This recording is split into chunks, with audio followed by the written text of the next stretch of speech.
hacer muchos cálculos más, están hechos ahí. Claro.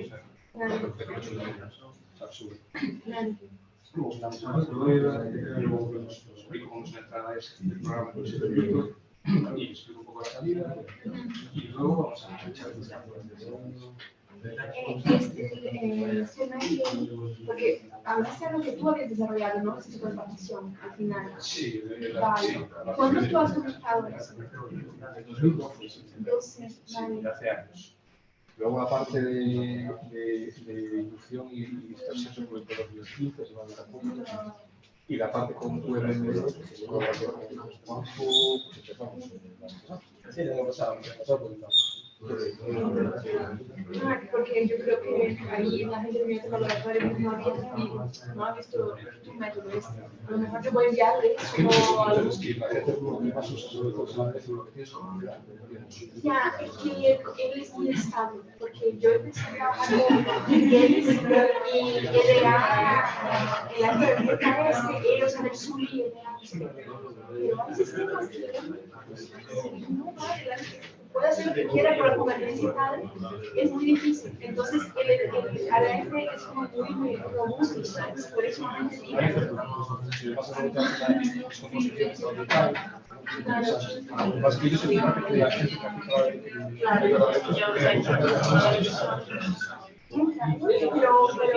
¿y cómo tú haces la presentación? ¿Tú haces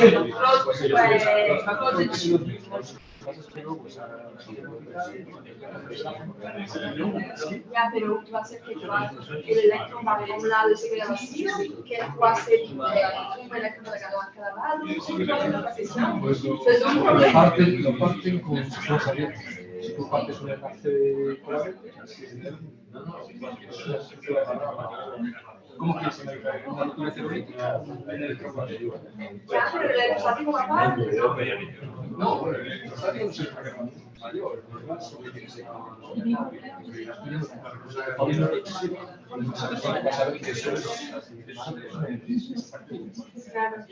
se forma un intercambio no, pero esas probabilidades no, al menos no he visto que haya indicado, pero si la gente lo hace. Ah, pero no, sí, mis supervisores son como dos horas y además donde no, sí. Metales combinados, también es un trazo muy fuerte. Ya, pero bueno, fragmentar ya. La interpretación vital, No, la interpretación química es válida. Claro. Sí, cuando quieras, damos un par de minutos. Seguro,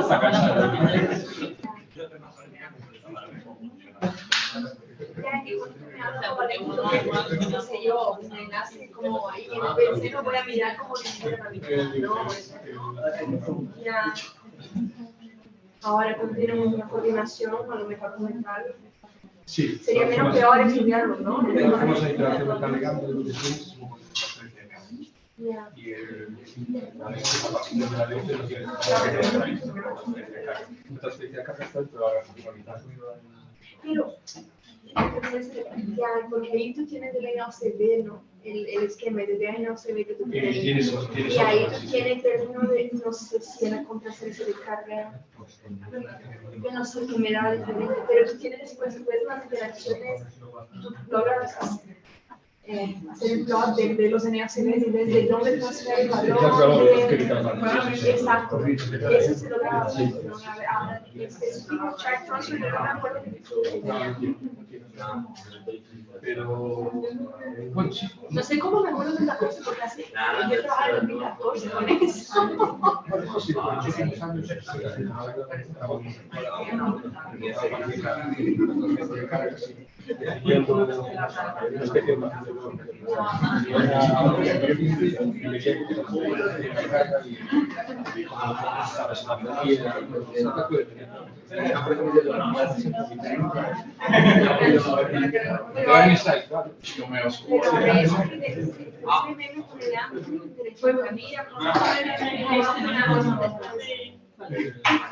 A lo mejor te escriben en algún momento. Vale, sí, sí. Okay. Well, I'm going to do an exercise, okay, using this energy decomposition analysis I explained to you this morning, the last scheme. Okay, for the moment, this scheme is only is implemented only to be used in combination with Gaussian program. Well, the input information for this error scheme is the density matrices, the density matrices of the isolated molecules, fragments, okay, and the density matrices of the complex. It's trivial to implement it to any code that gives you these matrices. I think all the electronic structure codes gives you this information. But we normally work with Gaussian, so we have implementation with Gaussian for the moment. Well, I think you have this exercise, this PDF. Okay, you don't have it, Pedro. Anyway, all the files related to this exercise, you can copy the, you have a compressed file in the CCC. Okay, so if you log in to CCC, I'm going to do it.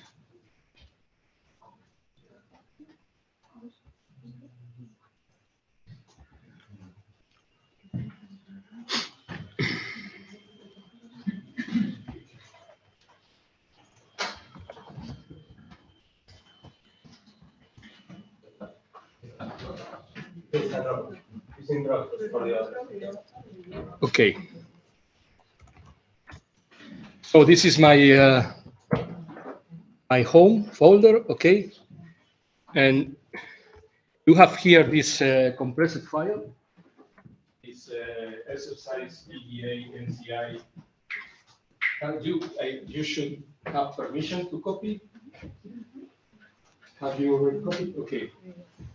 You can uncompress the file. And this is just this folder, okay, this directory is compressed.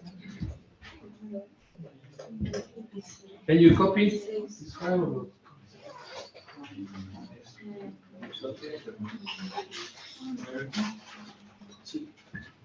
Okay. So in this file, you have this directory exercise school.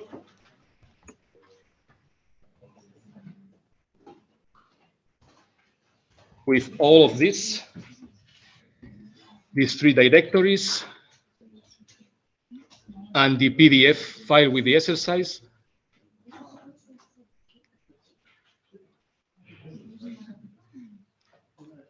Have you copied the compressed file? Yeah.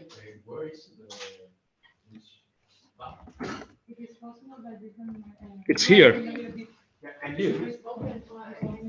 Okay, it's home and SCQUI 6.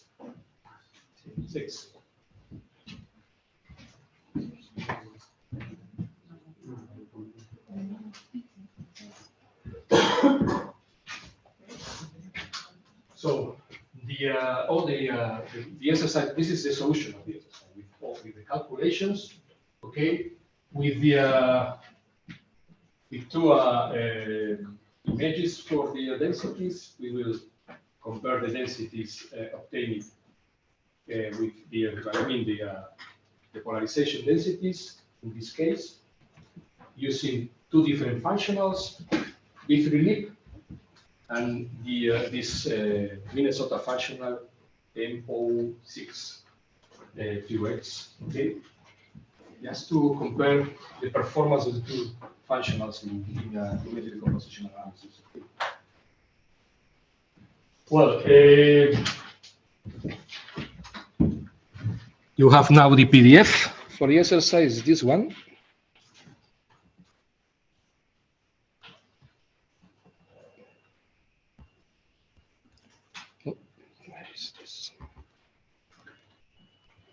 And we are going to follow the steps here. What the exercise is? Exercise that we are going to compare for we are going to study the benzene dimer. Okay, the benzene dimer has 4 local minima. These 4 structures. It's a very weak interaction in all cases. I think the global minimum here, if I remember well, is the TT. Okay, this is the T-shaped complex. This is the parallel displacement PV complex, and this is the sandwich complex. And now you have this TT. This is T-shaped, but this you can see that it's shaped. This is the global minimum, very close in energy with this one. The parallel displacement is around less than 3 kilopascals per mole. The interaction, so it's a weak interaction because this is mainly a dispersive interaction. Most the parallel displacement and the sandwich. Okay. So we are going to study in this exercise these 4 structures, and we are going to do it using 2 different functionals. This V3 and this Minnesota functional, and we are going to compare the performance of these two functionals. So, okay, you have the program because you have the program in this compressed file. But if this program is free, okay, you can download it from this GitHub repository if you want. And this repository contains the executable file, not the program, sorry, so only the executable file, 2 executable files, one for the QM energy decomposition analysis, and another one which is also necessary to perform the QM energy decomposition analysis. But we are not going to do QM calculations because they take long, so it's not possible to, because we are going just to do QM calculations. Okay. Well, you have also a very brief manual for the program. So if you wish to work with the program, you can download it and use it. Okay. And we are not going to optimize these structures in this exercise. We are going to take the coordinates from a work by Hoppa and co-workers. Okay, they studied this benzene dimer at a very high level.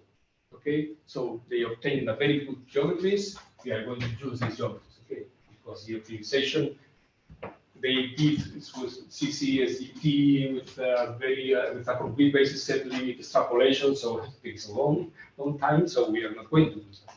So we are going to use these coordinates. So the first step in the exercise is to run Gaussian calculations to obtain these density matrices. Okay, so we are going to run calculations for the complex and for the monomers. So you can copy these Cartesian coordinates. For example, okay, let's do it for the PV. Okay, for parallel displacement, we are going to run the Gaussian calculations only for one of them, because the remaining calculations you have it in this compressed file. Okay, but we are going to do it for one structure to see how the input file of Gaussian, how is the input file of Gaussian, and etc. So copy these Cartesian coordinates.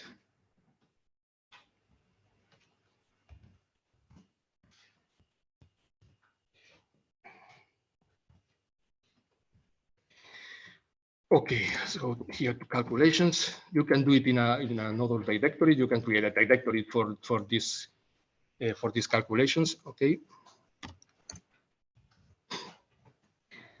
We are going to do calculations using empirical dispersion correction, disgrimme type kind correction. Okay, and we are going to run also the calculations without this empirical dispersion correction. I want you to see the effect of this empirical dispersion correction in the case of one functional and in the case of the other functional. Not only the total interaction energy, the difference is really important, but also in the different interaction energy components. Well, let's go into run a calculation for non-empirical dispersion correction. Here I have all the calculations for B3 LIPA for M06 functional. And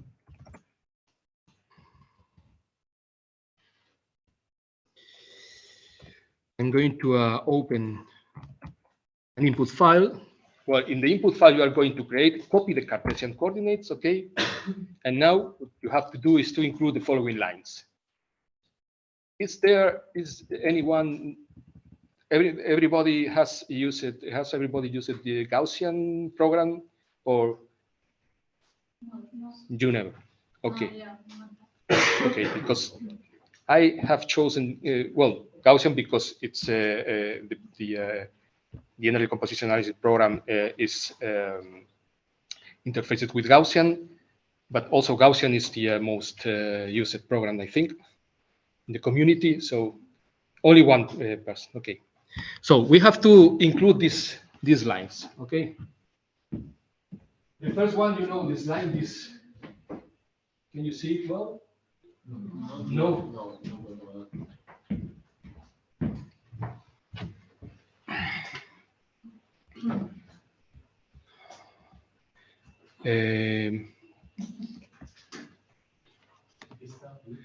I think I can enlarge the fonts. I think no, with.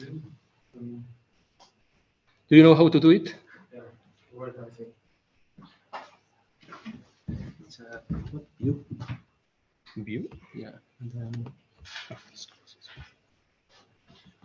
we have like scene. So sorry, this view. Yeah. Okay. Yeah, zoom in.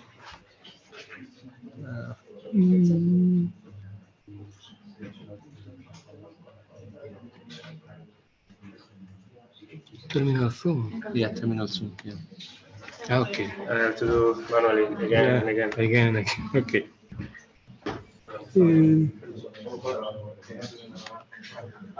Now? Is it okay now? Okay.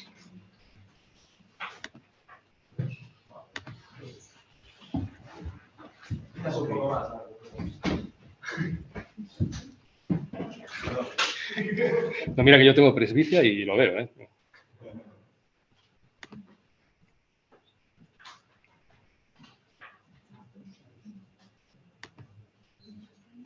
Okay. Well, this the first line is percentage CHK. You know that in Gaussian we use this file to for the case we need, for example, to restart a job. In this checkpoint file, Gaussian is storing all the information of the calculation, so I can restart the calculation from this checkpoint file. So it's not mandatory to include this line in a Gaussian calculation. Okay, but we need this line in this energy composition analysis calculations because from this checkpoint file we are going to extract the density matrix. Okay, so these are the files we need. In fact, we don't need the output file for Gaussian. We need these checkpoint files. Okay, so we have to include this line. This is mandatory in our case. Yeah. The program with the CHK file or the formatting? The formatting okay, file. But it could be also the checkpoint. But now it's the formatting. And normally it's better because the formatted checkpoint file we have to keep it for the calculation, and the checkpoint files are larger than the formatted checkpoint files. Normally. Well, then the second line is the number of processors we are going to use in our calculation. Well, let's set this to 4, for example. Okay. The next line is the memory. You know, the RAM memory. Okay, these are optional. Okay. So in this case, we don't need it. Okay. We want to accelerate our calculation. We are going to use 4 processors.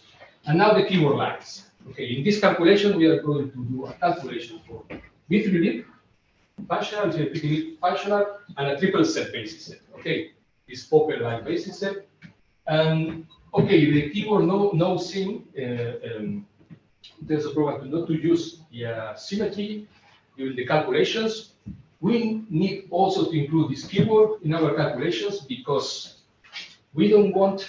We are going to do a calculation for the complex in the geometry of the complex, but when we are going to run the calculation for the monomer in the geometry of the complex, we don't want the program to move our center of mass and to change the orientation of the Cartesian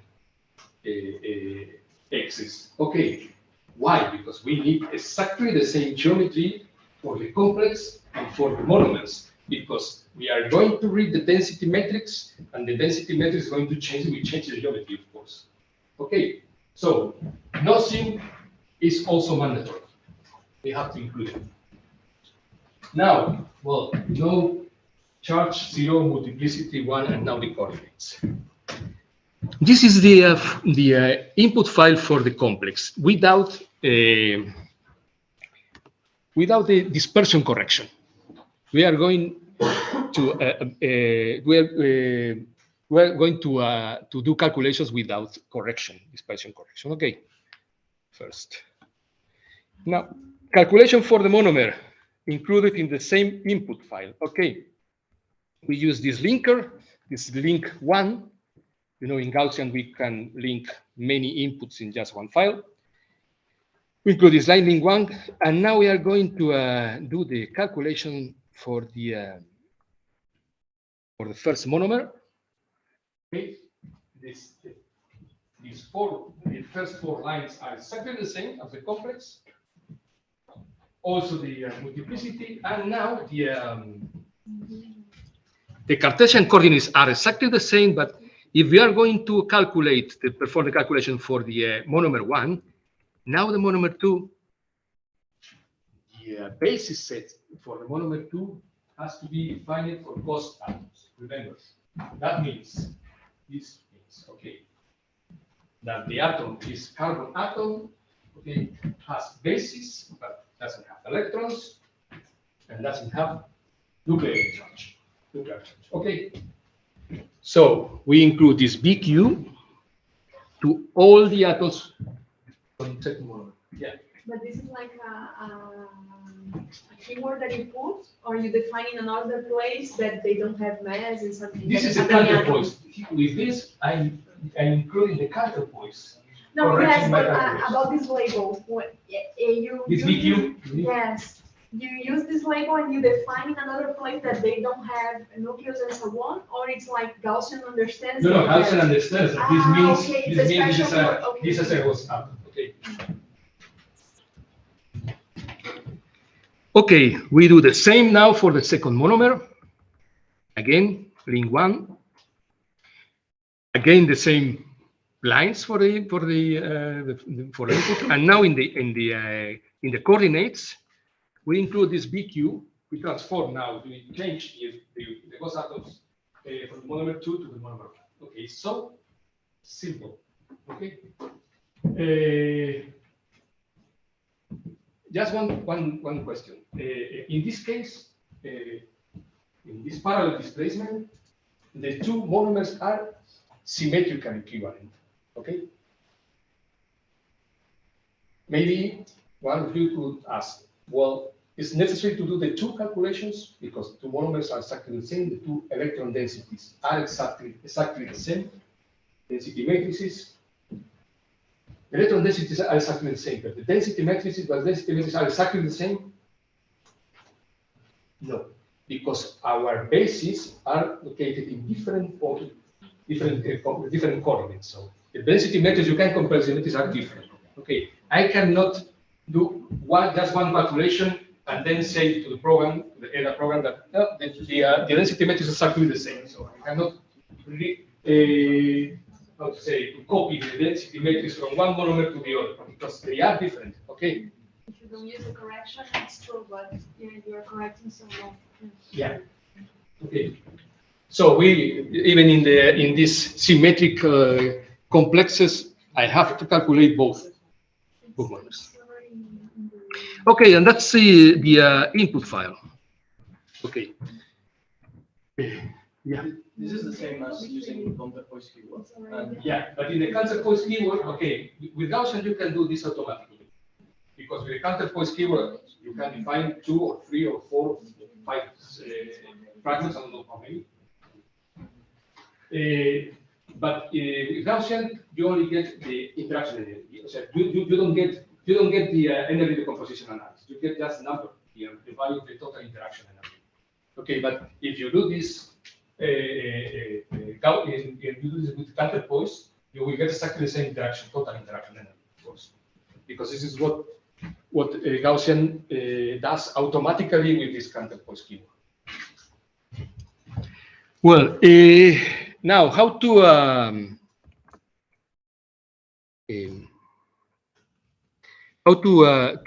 run a Gaussian calculation in the CCC.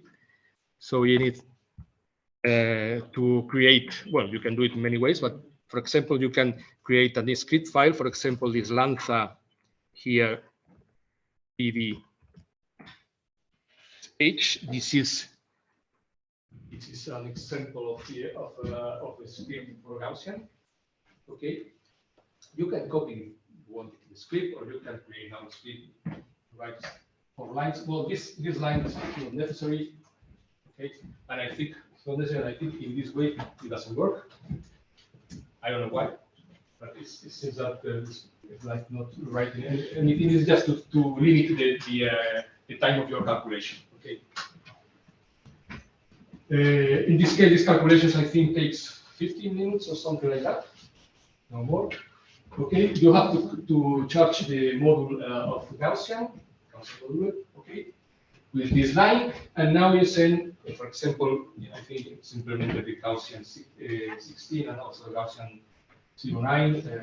We are going to run Gaussian 16 with this line here. You know how to send calculations in CCC with the SPY batch, no? If you don't know, here you have the line you have to write to run calculations in the queues of the CCC. S batch -A. Have you sent a calculation these days using this? Okay. So A means the account. Okay. How you know which accounts you included and the partitions are you included with the keyword projects? Okay. If you use the keyword projects, you will see. You can use in your case you have these ones because you have seen them. So -A bio serve. -P means the partition. The queue you are going to send the calculation. CCCMD, for example, you have two, no? CCCMD and CCC. So The BioSer is only BioSim, no? A BioSim. No, but the partition inside this account is only BioSim. I think we have two. No, it's this one. No, but you said about No, this is the account. This is the account. This is the project you are included or something. I think they call the project here. This is. It's my first time. I didn't have an account with CCC before, so but here is -N4. This is the number of cores of your calculation, number of processors you have indicated in the input line, Gaussian input file. And now here the memory. From memory we have chosen 2 GB, I think. And now the name of the script we have created for the Gaussian calculation. Okay. So using this script,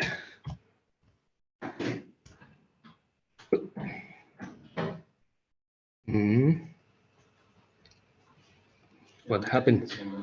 Yeah, me too. Why? For the VSIM, you have to use the VSIM partition. Yeah. Right. Right. Okay.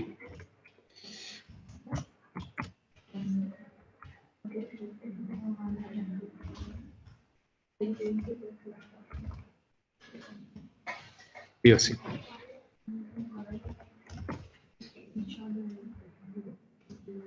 Okay. Well, the calculation is running. Told you it takes 50 minutes, okay, more or less. We can leave it there. So we have to do this in the exercise. You are supposed to calculate for the calculations for the other three structures, okay, using now including the empirical expression correction, okay. So we are going to see how the input file for this kind of calculations is.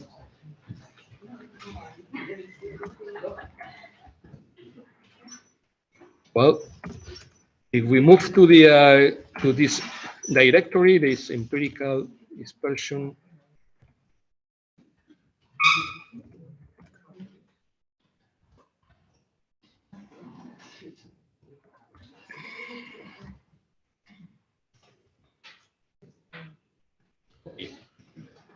So the input file is exactly the same, so you can copy the previous input file.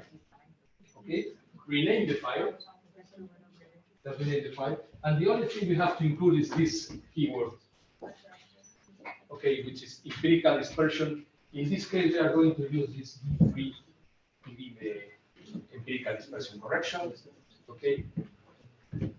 For this exercise, we cannot use another dispersion correction because for this functional we have implemented in Gaussian several dispersion corrections. For the N06X functional, we only have this D3, so we are going to use D3.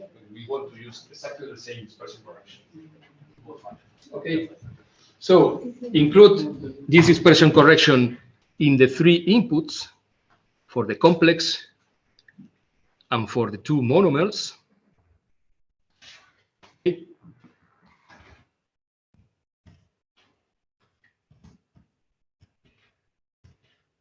I'm going to correct this.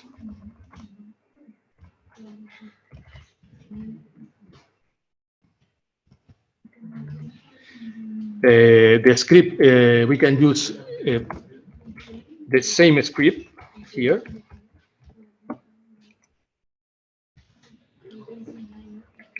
Okay, but now change, of course, the name of the input and the output file from Gaussian.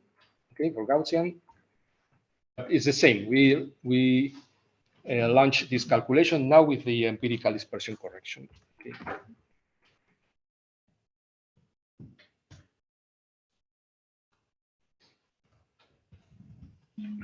So we have, well, the first calculation is running, the other is waiting. We are not going to wait. We are going to see how the next step, because we have all the files. Okay, great. So here I have removed the checkpoint files. Okay, just because of the space. Okay, they occupy. So I have removed the checkpoint files, but now you have at the end of the calculation, you should have your checkpoint files if the calculation finishes correctly. Okay, and now the next step is to transform the checkpoint file, which is a binary file, to an AXIS file, which is the formatted checkpoint file. To do that in the CCC, first you have to load the Gaussian module, because the utility we are going to use is charged with this module. So module load Gaussian.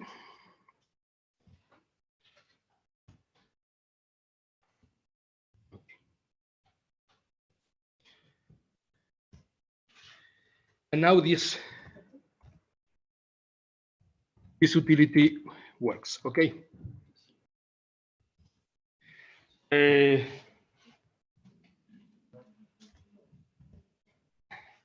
I think your calculation is still running.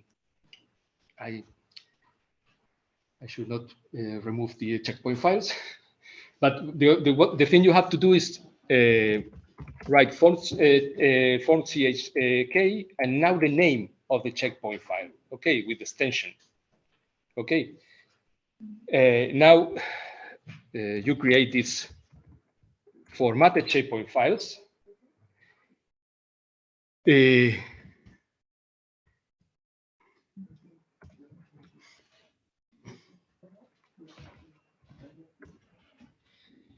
our case, you will have these three, this monomer 2 BB formatted checkpoint file for the monomer 1 and also for the time. Okay, these are the files we need to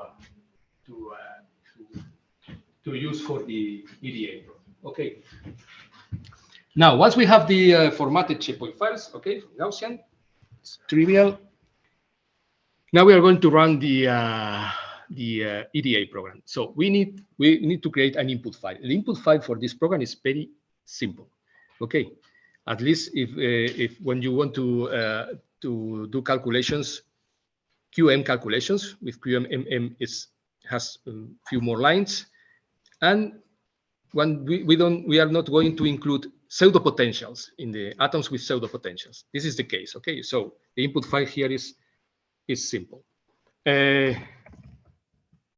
How is the shape of the input file for this EDA program? Okay. Is this just 6 lines? Okay. The first line indicates in this order. The order of the lines has to be this way. Okay. The first line indicates the name of the file, formatted checkpoint file, that includes the density matrix, okay, for the monomer 1. The second line for the monomer 2, the third line for the timer, okay. The fourth line is a code, density code line. This, in the case of SCF calculations, it doesn't matter if it's Hartree-Fock or DFT. SCF, the code is HF. So it deals with a DFT calculation as Hartree-Fock.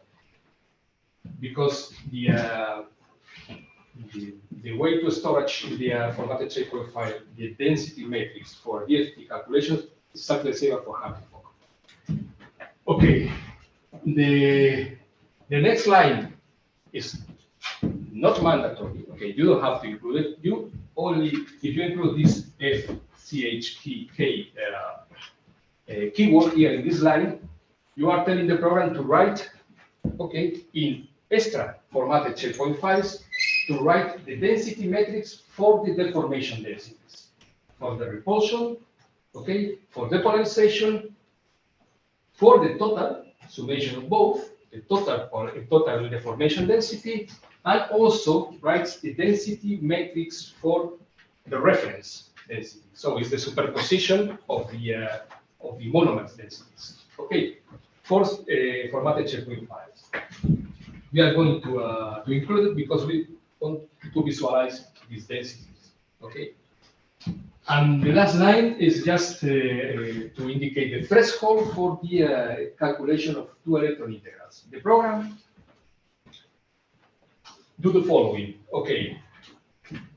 Take these density matrices, perform this orthogonalization procedure, but then calculates all the 1 electron and 2 electron integrals. Okay. We need the 1 electron and 2 electron integrals to calculate the energies, of course. The 2 electron integrals, all the programs has a threshold.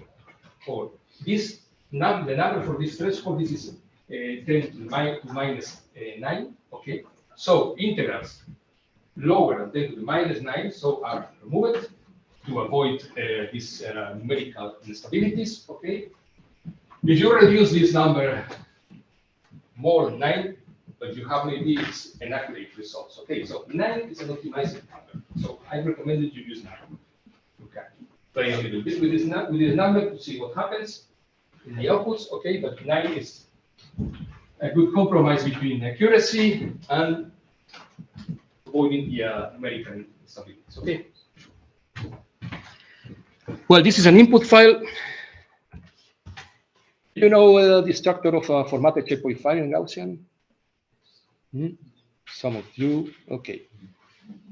Do you know where the density matrix is written there? I'm going to open one because some of you don't familiar with this. For example, for dimer.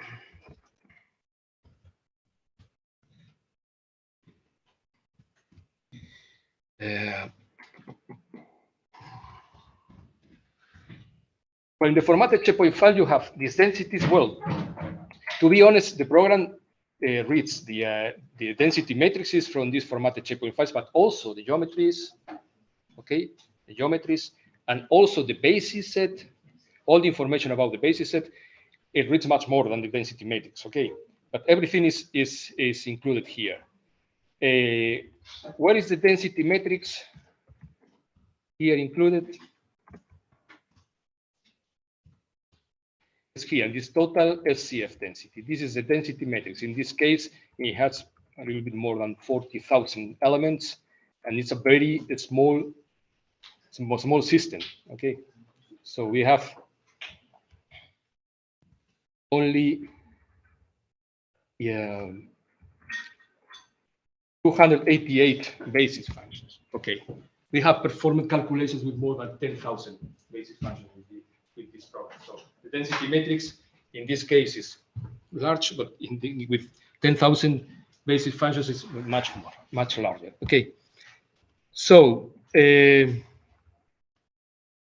when you perform a post-SCF calculation, I don't have an example here. Okay, but when you perform a calculation, for example, for this program with couple cluster, you want to do a EDA with couple cluster. You can write it down, maybe this information, but we have it in the manual, I think, in the short manual. You have to include an additional keyword in the input, the Gaussian input file, which is density equal current. Okay, this keyword must be included also in calculations using a post-SCF method, because this keyword forces Gaussian to calculate the density matrix with the current method we are using, couple cluster, NP2, CI, SD, whatever. Okay. Anyway, if you don't include this keyword, skip. Gaussian skip the calculation of this density matrix. The calculation is faster, but we need this density matrix. Okay. And in the output file, in the formatted checkpoint file, with this keyword included, you will have first the SCF density, okay, the density matrix obtained from the SCF calculation, and then the post-SCF density. Okay. In this case, we only have, of course, in the FT and Hard34, we only have the SCF density.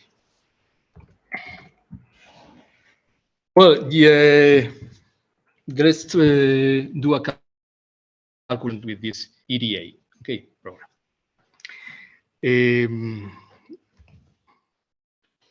EDA program is here, I think. Okay. So, if you want to run the calculation from this directory, this exercise school, okay, and you are in one of these directories for the calculations, in this case with empirical dispersion and B3lib, okay.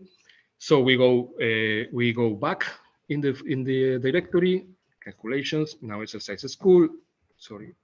Now.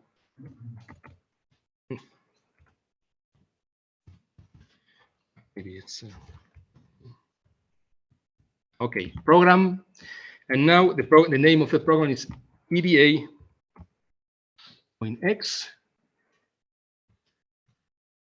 We are going to round the information on the input. Now the input is for this PD. Have the Gaussian calculation finished?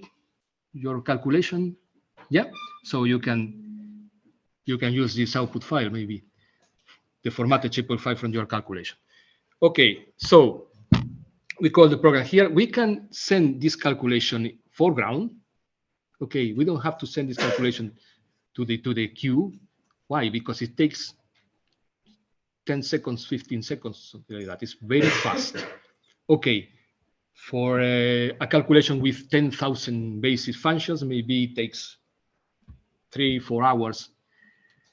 We are running the calculation just with one processor. Okay, this program is still not parallelized. Okay, we are working on the parallelization version. Okay, for the moment it's not parallelized, but 3 hours is not much.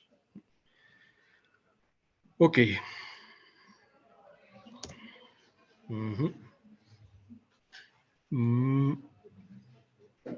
What happens?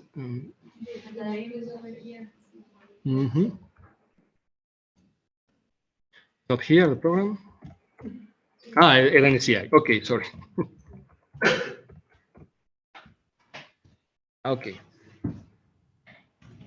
So it gives you some information. If you don't want to write this information scheme, you can send it with. Okay.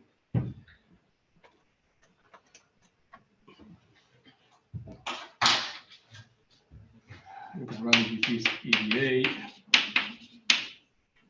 NCI, X, input, and output. Okay. If it has finished it, and we are going to open the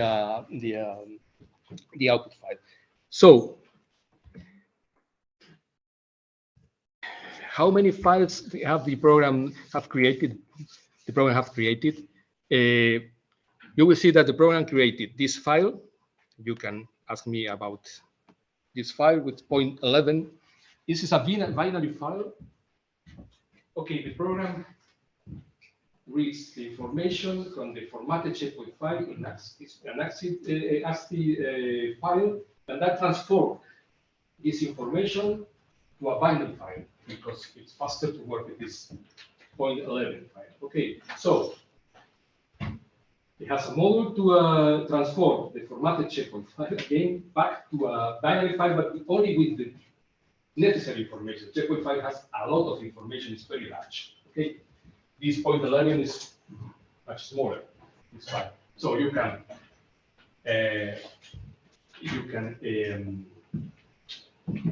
remove this file, okay, because it's not usable.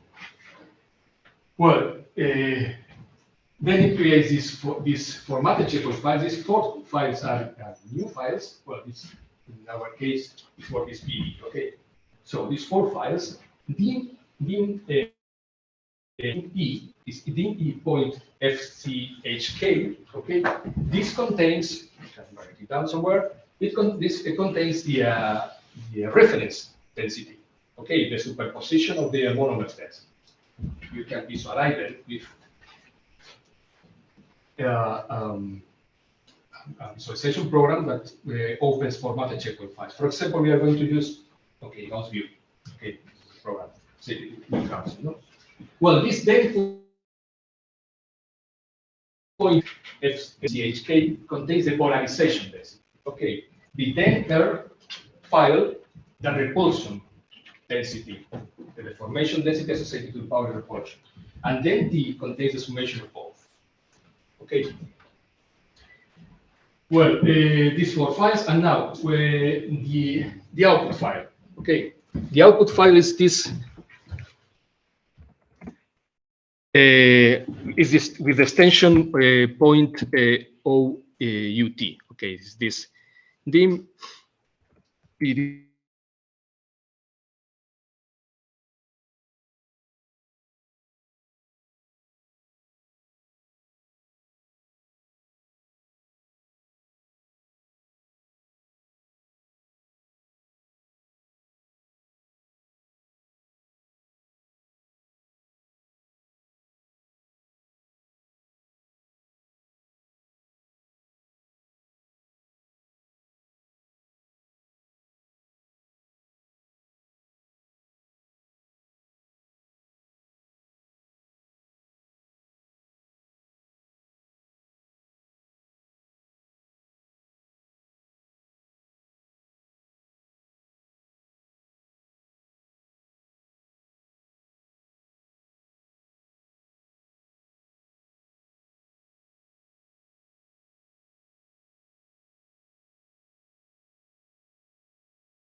Sorry.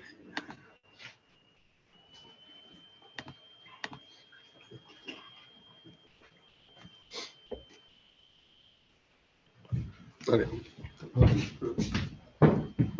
Well, let's see what happens when I don't include this dispersion correction, this functional.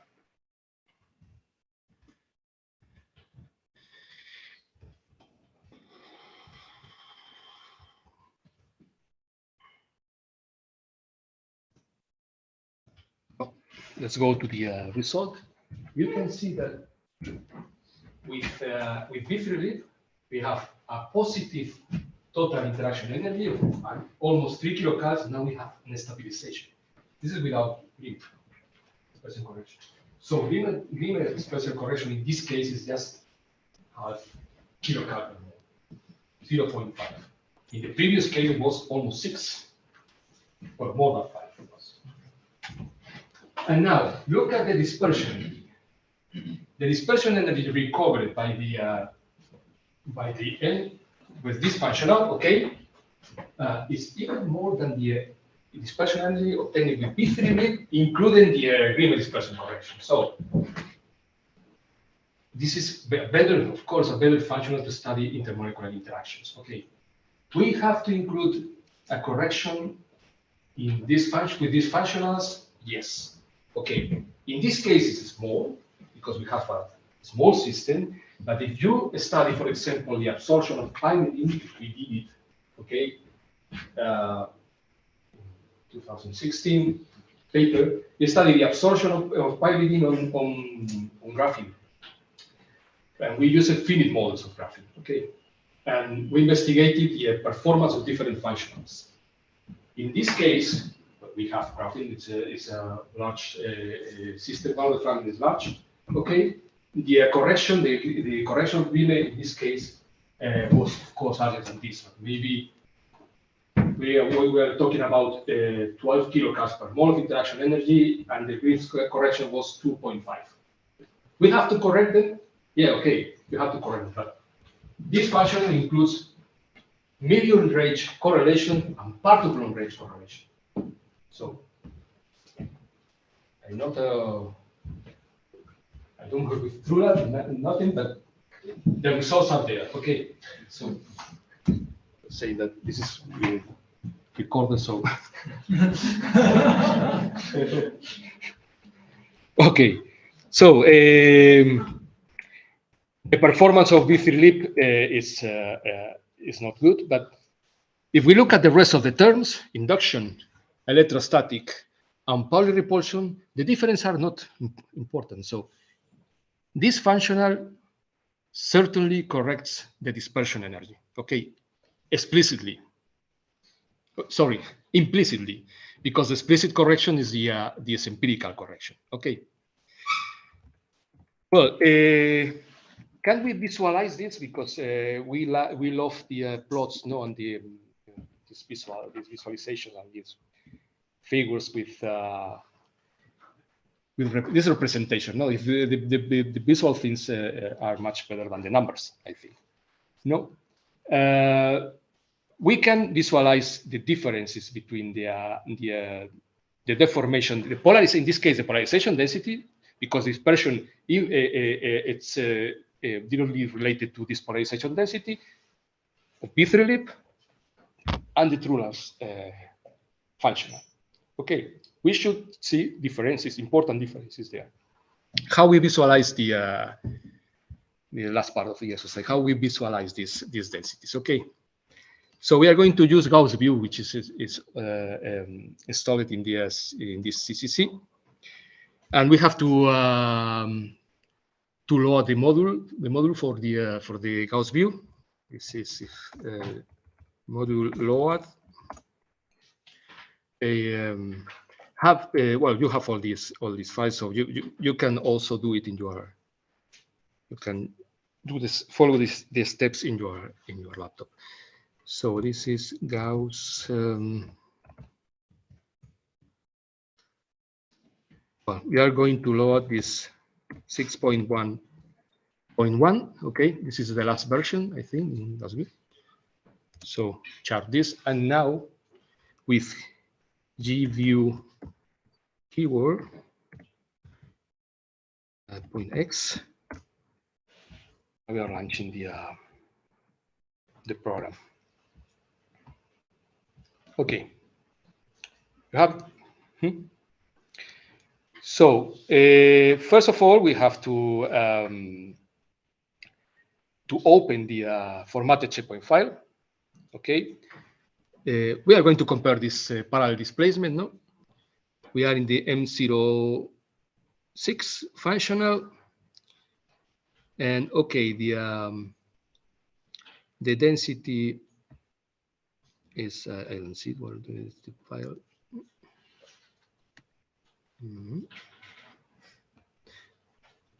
What happened with this?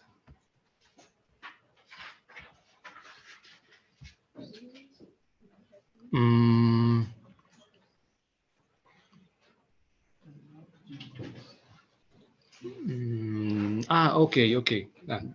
Okay.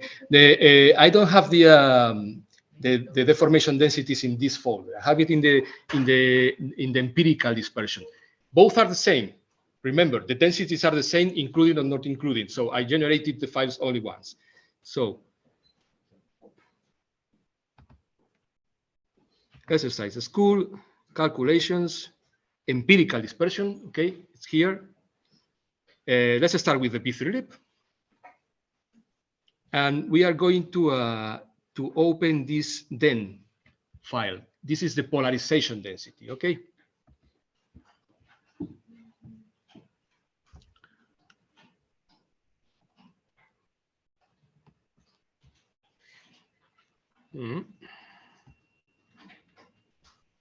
What happens here? I don't know why the file is not open. What are you doing, Juanjo? I'm watching you. Sabotage. I don't know why I cannot see the file. ¿Por qué no puedo ver no sé. No. ¿Están abiertos aquí? This file, I open this. I don't know what happens. A ver, otra vez en el pen. La carpeta otra vez. ¿Aquí? Sí, porque están en el pen, ¿no? No. These are in the. Esto están en el CCC. Ah. Claro, lo abres desde aquí, pero no me lo va a abrir porque no me lo abrió la primera. Ahora me lo abro otra vez, pero no soy capaz de verlo, ¿lo entiendes? ¿Por qué? ¿Será por algo del Zoom? Creo que está con dos pantallas, a lo mejor, o algo. No aparece en otra pantalla. Creo que no. A ver, deja de compartir, a ver si está. Dale, déjalo. Dale a la flechita. ¿Dónde está? Aquí está. Sí. Porque de hecho no estás compartiendo. A ver, dale a permitir. A ver, dale otra vez, comparte otra vez. A lo mejor es que pasó algo raro con la conexión. Vale, a ver, clica en la conexión. A ver, baja eso.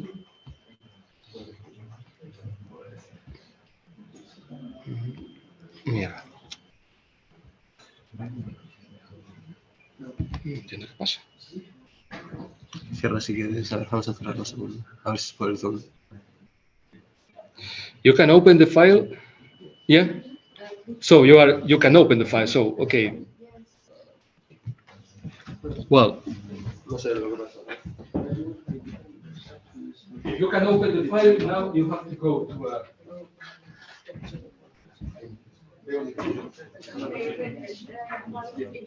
Okay.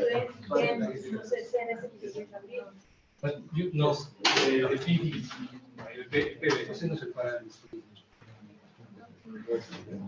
Bueno, ha aplicado la regla.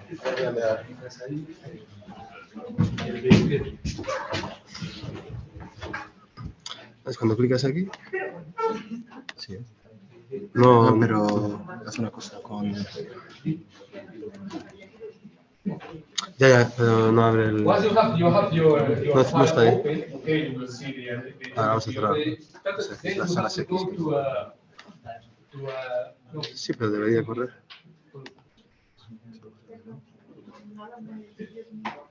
A lo mejor es porque estamos espera. Vamos a hacerlo en el Then you 3. go to results in the Gauss view menu. You go to results. It's two phases. Okay. Sí. You Marcos, click on two phases. pongo aquí la contraseña, Chris, porque a lo mejor es... A veces solamente exportar desde el login desde el servidor. No sé qué le falta. Yo soy el 6. Bueno, pues dale, estoy... El 3. Sí, pero esto yo lo tengo aquí ya. Claro, pero aquí estás en el 1. Digo que te logues en el 3. Vale. En el Te 3, toca vale, la entonces otra. sí, voy otra vez a una nueva sesión.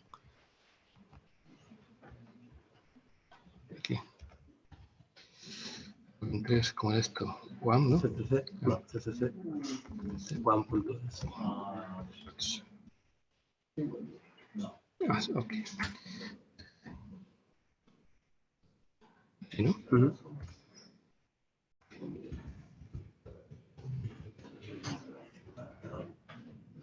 No, perdón. Vale, a ver, ahí se te lo abre. Bueno, cargamos el módulo, ¿no? Ujú.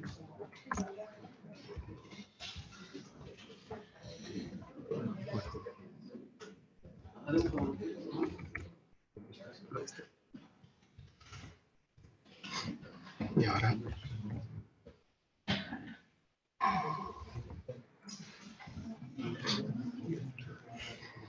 Vale, a ver qué pasa. A mí me iba bien en casa, yo lo probé y me iba bien con el 1. Pero bueno, vamos aquí. Y ahí le cambiaste... ¿Es este el mismo? ¿Es este? No lo abre, tío. Y le cambiaste la extensión, formato. Eso lo pone por defecto. La No, extensión del fichero. no, Hostia, pues pues no sé qué pasa. no sé qué pasa. Así que explícalo. No, se lo explico desde ahí. Si lo ven ellos, y luego se enseñan las imágenes. Yo voy a probar. Okay, in results, two phases. No, then you click on the top right, so cube actions, new cube. We are going to generate a cube file, okay, cube file containing, okay, the representation in real space of the density.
I think this is, I think it's changed.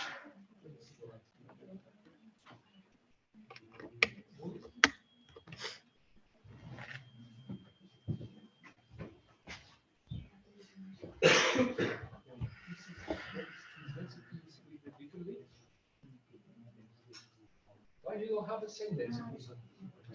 The same directory.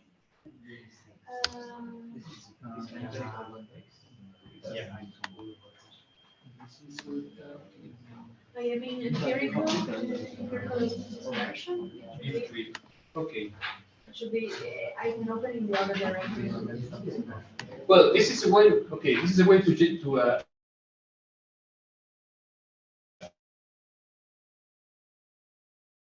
a queue. Okay, we can play with this cutoff. I'm going to show you the representations using this cutoff. I have obtained it.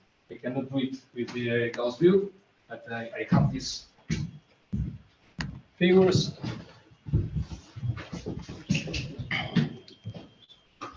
Because I want you to see the differences, okay?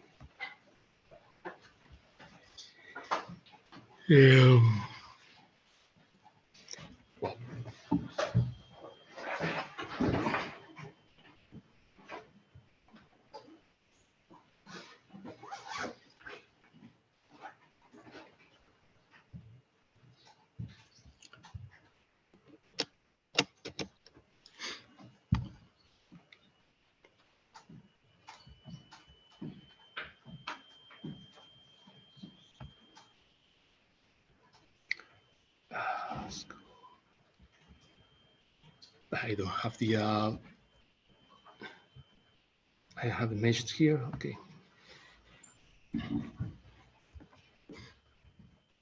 Give me a second. Or give me a minute.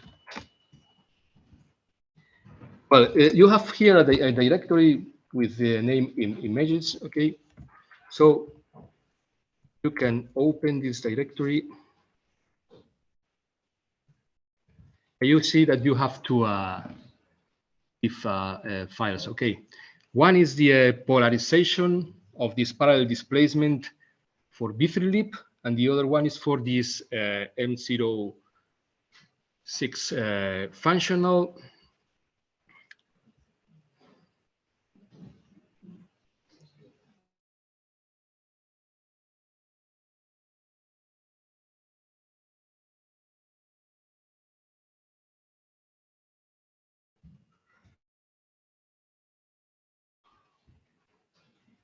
.x, no?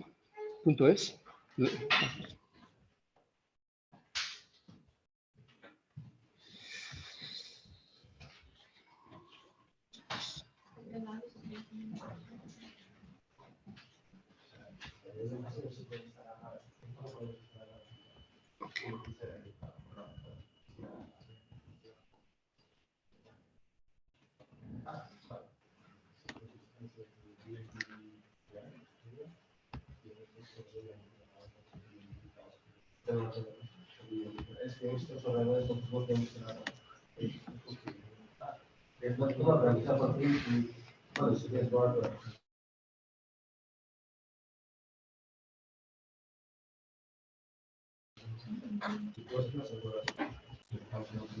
This was.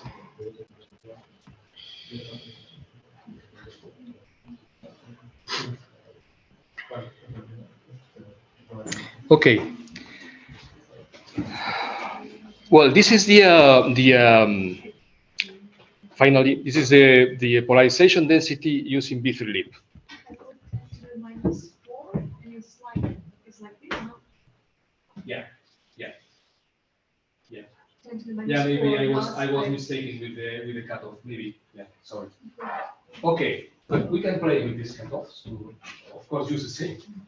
Well, this is this light color is the deflection of the density, and this magenta color is the accumulation of the density. Okay, in this representation of B3LIP, the electrons migrate from the center of interaction to the molecules, or the intermolecular region to the intramolecular region. Okay, what happens in the case of the other functional? It's the other way around. And this is the this typical sandwich, representation with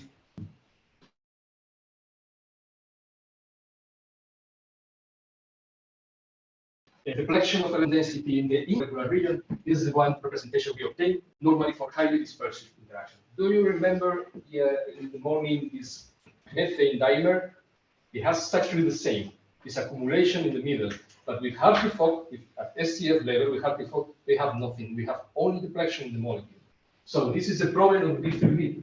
Brief-relief doesn't describe well the long-range correlation, and the long-range correlation is the one that gives me this result, this accumulation in the intermolecular region. Okay, and this compensates partially the Pauli repulsion. Pauli repulsion is always contrary. In the Pauli repulsion, you can generate these the same plots if you want. You have these 10R files, and you can see how the Pauli repulsion density is always a deflection here and accumulation in the molecules. Okay, the electrons, the same spin electrons, move from the intermolecular region, from the overlap region to the molecules. Okay, and this compensates partially this effect, stabilizing the system. And the Philippe fails to represent this. Most of functional fails to represent this. Well, and that's it. It's a lot of time. I told you that I have to use some part of this to the theory, some part of this class to the theory. Okay. No, the exercise is not done. Okay, you should do all the calculations and everything. So okay, I've done everything here. Almost. Okay, this is well. What I would like. Okay, I have time to explain you how to do the QMM area calculations. Okay. Well, let me open the presentation of this morning.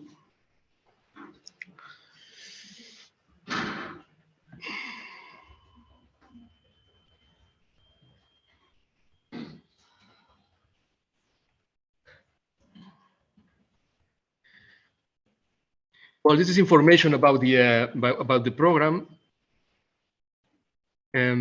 Okay, we have this input file. So we have seen only a part of the input file for this EDA.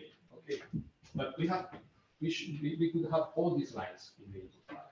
Okay, so the first 3 lines are for okay.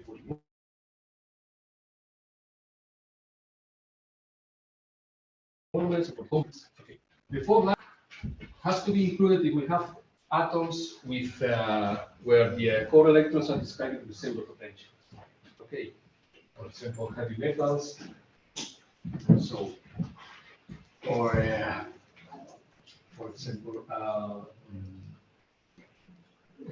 well, a heavy atom, which it requires you have this.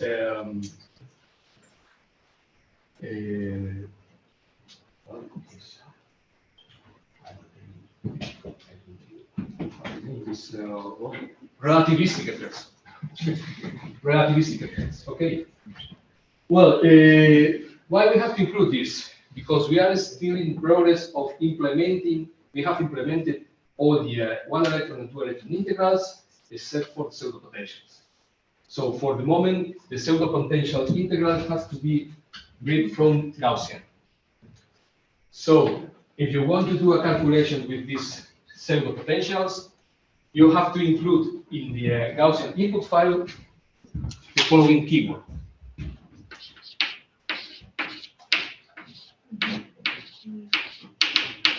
This keyword tells Gaussian, force Gaussian to write in the output file the 1 electron integrals. Okay. We are not interested in the 1 electron integrals, but the pseudo potential integrals. Okay. So normally we don't do a calculation with pseudo potential. So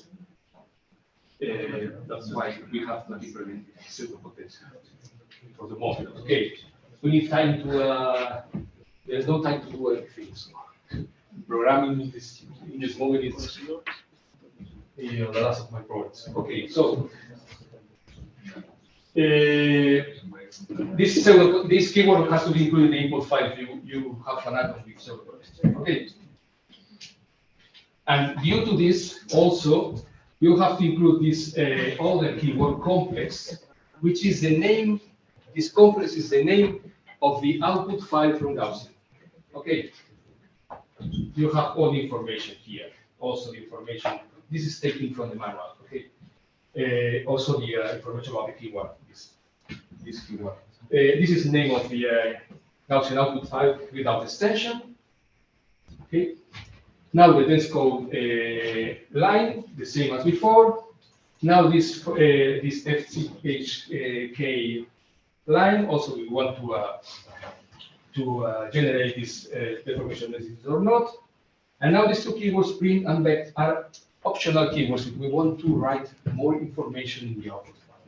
For example, if we want to write all the matrices used by the program, many matrices, the perturbed density, the density matrix for the unperturbed system, the repulsion, for the deformation for the repulsion density, and for the polarization density, and so on. If we want to write all the matrices, also the Hamiltonian matrices, okay, we activate this print keyword. If we have a problem, and I don't know where the problem is, I activate this print keyword and allow all the matrices to see where the problem is. Okay, and now the last line.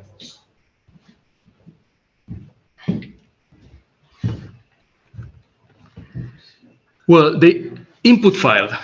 The input file, you can see that here is the complete input file. If I need, if I have atoms with pseudo potentials, this keyword, additional keyword, okay.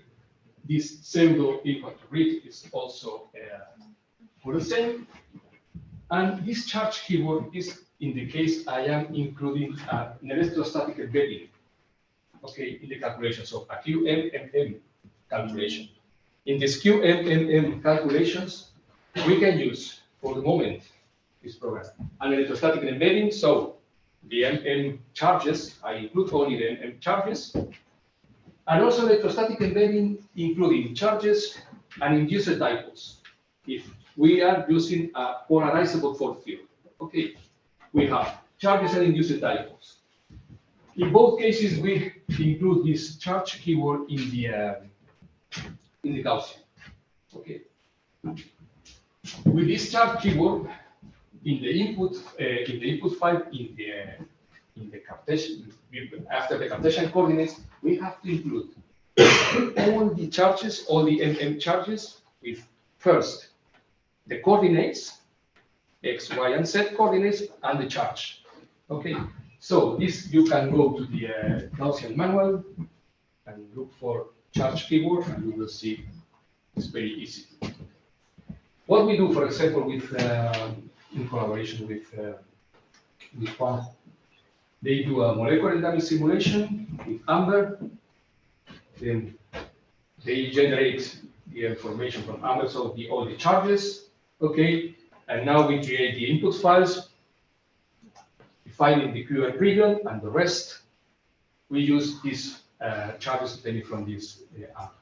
This is basically what we do.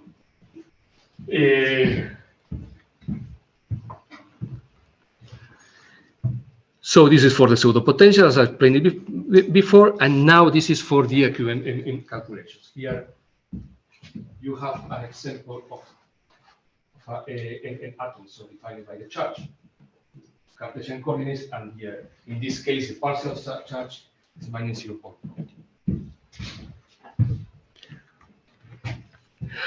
Well, and how we do with this? How we deal with this? If you remember in the morning, I told you this potential created by these MM charges is included in the nuclear potential. Okay, so we have created an utility which is this charge point X. This utility, what does is include the MM charges in the formatted checkpoint file as nuclear charges. Nuclear charges are entire charges, but in this case, we have partial charges. Okay. This is a comparison of a formatted checkpoint file before and after the application of this utility. You can see that the number, in this case, we have the number of atoms is 425. the QM region, and now we have 35, more than 35,000 atoms that includes also the M charges. Okay. So with this information in the formatted check file, so it's the idea, information formatted check file, I do exactly the same calculation as before for only for QS region.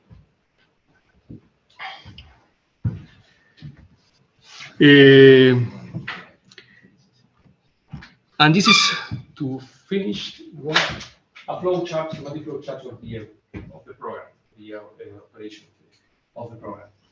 Okay, we go left. We go to calculations. We have first the Gaussian calculations. From the Gaussian calculations, we obtain the density matrices. Okay, and the molecular orbitals can also be molecular orbitals, but really these molecular orbitals are not used because are generated by the program from density matrix and diagonalization. Okay, and now in the case of a QM calculation, what we need is the density matrix and the M charges. Okay, and then we have run first this charge point X utility to generate a transformed formatted checkpoint file with these MM charges, because by default the Gaussian doesn't write these charges in the formatted checkpoint file, so in the checkpoint file. And now we enter in the DDA NCI program. Molecular orbital. What are the process of the program in schematic representation? First, orthogonalization of molecular orbitals. With orthogonalization of molecular orbitals, remember, we obtain the Pauli deformation density matrix. Okay.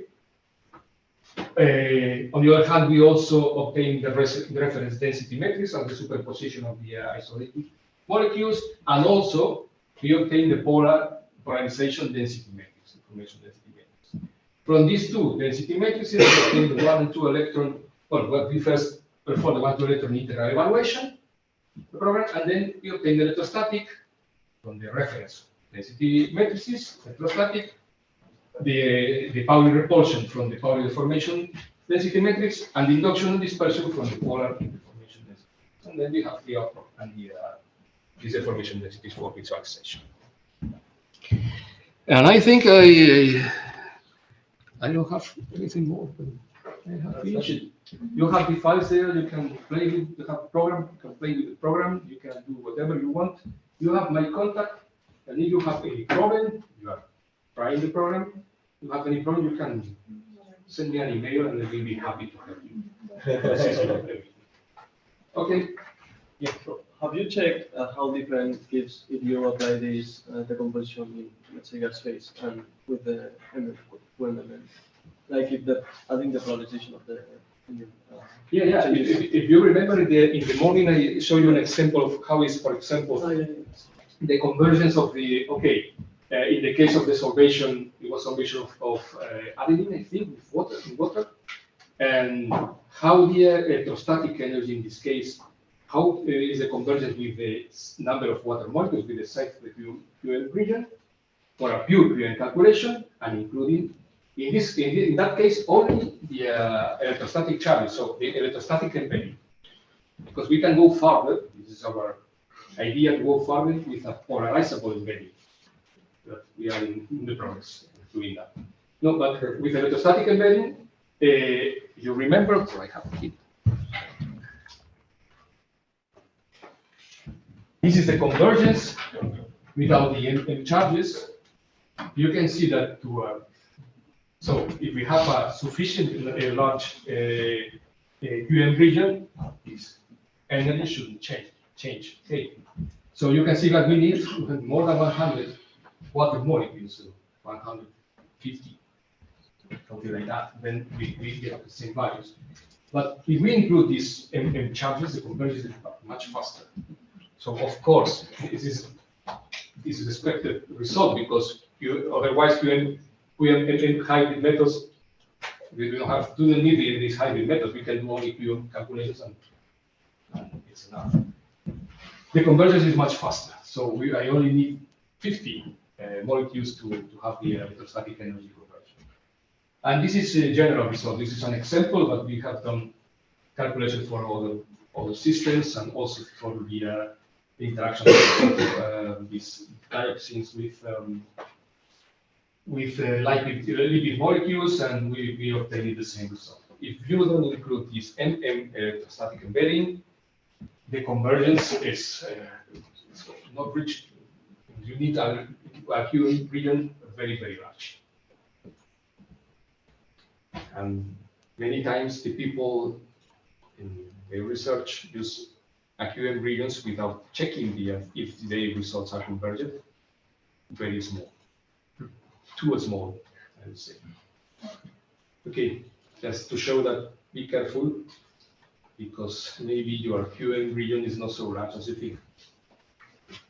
Okay. Well, I think it's Okay, thank you.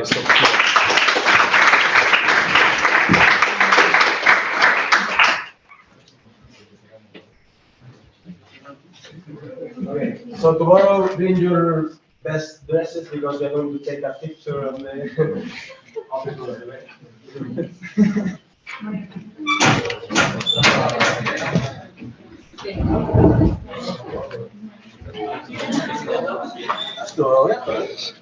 No, si hubiéramos hecho todo con todos los cálculos, se hubiera llevado más, pero bueno, me parece que es una tontería repetir cálculos de Gaussian y